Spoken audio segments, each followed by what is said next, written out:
Supreme court में जिस तरीके से इस केस की प्रोसीडिंग्स हुई वो हम सब के सामने है, और किस तरह 4-3 के फैसले को इग्नोर किया गया, और किस तरह जो जजेस जिन्होंने रिक्यूज किया था वो दोबारा बेंच में बैठ गए, और किस तरह 3 मेंबर बेंच जिसको जस्टिस काजी फायज ईसा हेड कर रहे थे, उनके फैसले को पहले एक सर्कुलर के जरिए कहा गया कि ये कोई इंतजामी नौयत के एक हुक्म से उसको ख़त्म किया गया। एक करारदाद पहले ही पास हो चुकी है। कल उम्मीद है कि इंशाअल्लाह एक और करारदाद हाउस में पेश की जाएगी। हुकूमत का अदालती फैसले पर आज कौमी असम्बली में करारदाद लाने का ऐलान। वज़ीर-ए-आज़म की ज़ेर सदारत हुकूमती इत्तेहादी जमातों का इजलास। शहबाज शरीफ ने कहा एक करारदाद पहले मंजूर हो चुकी, उम्मीद है एक और करारदाद मंजूर की जाएगी। जस्टिस काजी फायज ईसा के फैसले को सर्कुलर के जरिए खत्म किया गया। जो जज खुद मुकदमे से हटे दोबारा बैठ गए। मुल्क में इस तरह का खिलवाड़ पहले देखने में नहीं आया।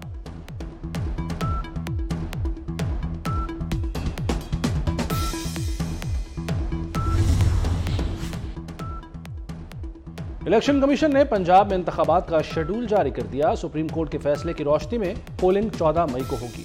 कागजात नामजदगी के खिलाफ अपीलों पर समाअत 17 अप्रैल को मुकर्रर।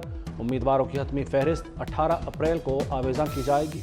निशानात 20 अप्रैल को अलॉट होंगे। जनरल फैज के हाथों यरगमाल बनने से साफ इनकार कर दिया, जिसने उस वक्त के DGISI को के आगे दीवार बन के खड़ा हो गया। उसने कहा नाइंसाफी नहीं करूंगा। हर किसी का नाम लेगा, जनरल बाजवा का नाम भी लेगा, हर किसी का नाम लेगा, लेकिन उसके मुंह से कभी जनरल फैज का नाम नहीं आया। क्या कभी किसी अदालत ने किसी डिक्टेटर को नाअहल किया?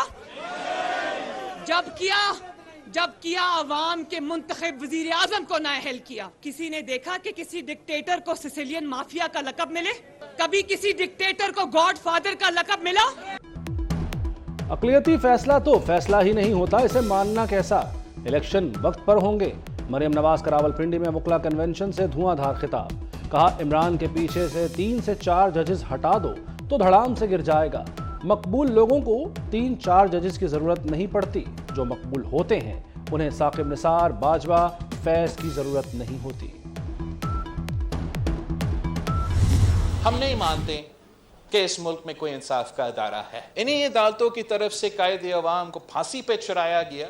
इनमें इतना शर्म नहीं है। इनमें किसी जज में, किसी चीफ जस्टिस में 1970 से लेके आज तक किसी को यह ख्याल नहीं आया।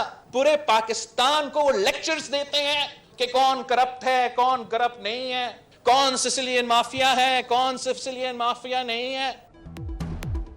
हम नहीं मानते इस मुल्क में कोई इंसाफ का इदारा है। इन्हीं अदालतों ने कायदे अवाम को फांसी पर चढ़ाया। ये लोगों को लेक्चर देते हैं कौन करप्ट और कौन सिसिलियन माफिया है। वज़ीर ख़ारजा बिलावल भुट्टो का भी जारहाना अंदाज। बोले भुट्टो की तीसरी नस्ल इंसाफ मांग रही है। आज तक किसी जज ने शहीद भुट्टो का केस नहीं सुना। इदारे में चंद अफराद जिद पर उतर आए हैं। अगर सियासत करनी है तो तैयारी पकड़ें, आपका सियासत में मुकाबला करेंगे।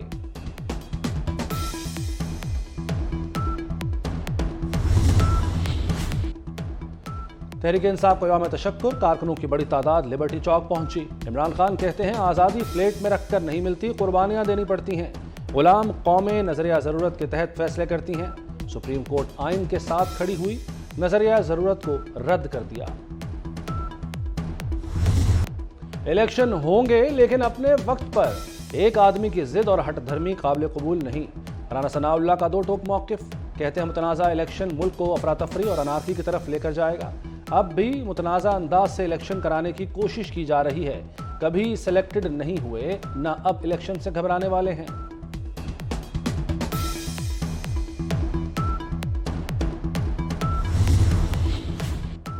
इमरान खान के खैबर पख्तूनख्वा हुकूमत में भर्ती सोशल मीडिया टाइगर्स की छुट्टी।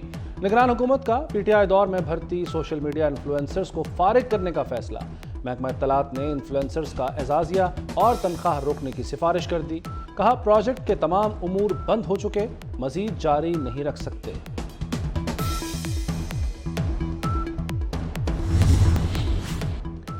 सऊदी अरब ने 2 अरब की फंडिंग का ग्रीन सिग्नल दे दिया। दोस्त ममालिक से 3 अरब डॉलर की फाइनेंसिंग में अहम पेशरफ्त। वज़ीर ख़जाना इसहाक डार 10 अप्रैल को अमेरिका जाने से पहले मुत्तहदा अरब अमारात की आला क़यादत से भी रब्ता करेंगे। IMF को सालाना 900 अरब रुपए की सब्सिडी पर ताहाल एतराज़ है।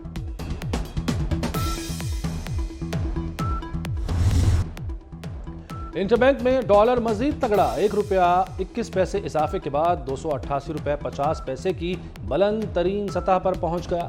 ओपन मार्केट में डॉलर का भाव 292 रुपए रिकॉर्ड। सोने का भी नया रिकॉर्ड, 2500 रुपए इजाफे के बाद फी तोला सोना 2,17,000 रुपए का हो गया। महंगाई ने गरीब का भुरकस निकाल दिया। एक हफ्ते में चीनी 12 रुपए किलो महंगी, 50 किलो का थैला 600 रुपए इजाफे के बाद 5,900 रुपए का हो गया। होलसेल में चीनी 118 रुपए, ओपन मार्केट में 120 रुपए किलो बिकने लगी। दर्जा सोम का घी 400 रुपए से सीधा 500 रुपए किलो पर चला गया।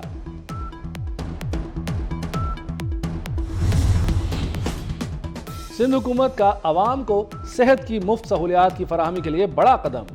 बिलावल भुट्टो ने गंबट में पहली हेल्थ सिटी और फार्मास्यूटिकल इंडस्ट्री का संग बुनियाद रख दिया। चेयरमैन पीपल्स पार्टी ने 2 अरब लागत से कायम फेफड़ों की पेवंदकारी के यूनिट का इफ्तिताह भी किया।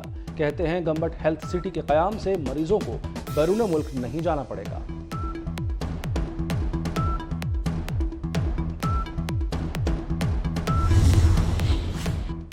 बारह फीडर्स पर एक भी रजिस्टर्ड सारिफ नहीं, सिर्फ कुंडे हैं।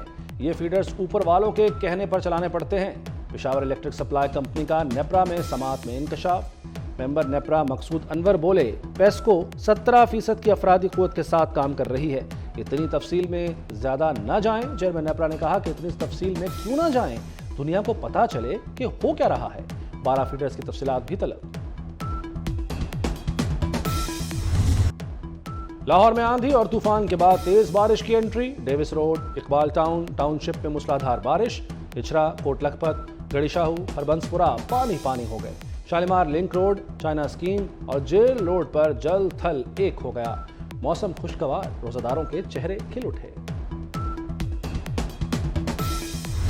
और सऊदी हुकूमत ने लियोनेल मेसी को 44 करोड़ डॉलर की पेशकश कर दी। स्टार फुटबॉलर को यह जबरदस्त तोहफा अल हिलाल फुटबॉल क्लब के अगले सीजन में शमूलियत के लिए दी जाएगी। सऊदी पेशकश के बाद 35 साला खिलाड़ी आलमी फुटबॉल लीग में सबसे ज्यादा मुआवजा लेने वाले फुटबॉलर बन जाएंगे।